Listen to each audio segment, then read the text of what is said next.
SMID Music present.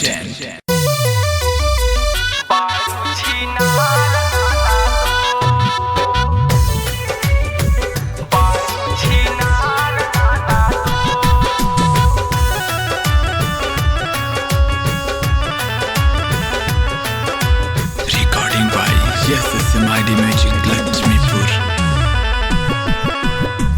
कई के सिंगरवा देखा खूबे झमकौले बारू मारी आतार नन दो देहिया गामा कौले बारू।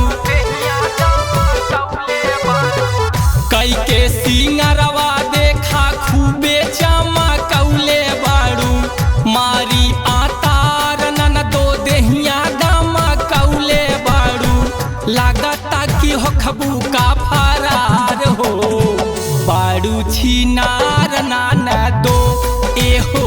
लागता कि हो खबू का फरार हो बारू छिनार नाना दो।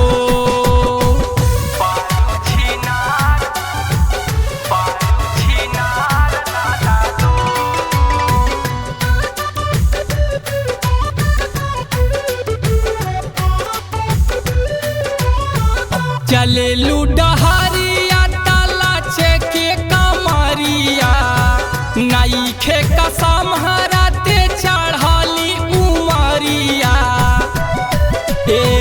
चले लुडहरिया ताला के कमरिया नईखे कसम हराते चढ़ली उमरिया।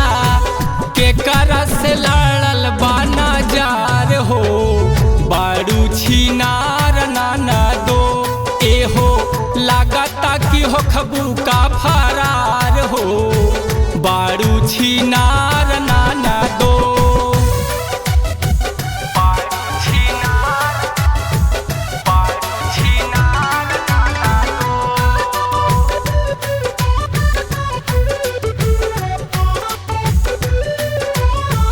जवन हो खेला खेलत बारू नई हार में रही नहीं पाई बूहो पियावा के घर में।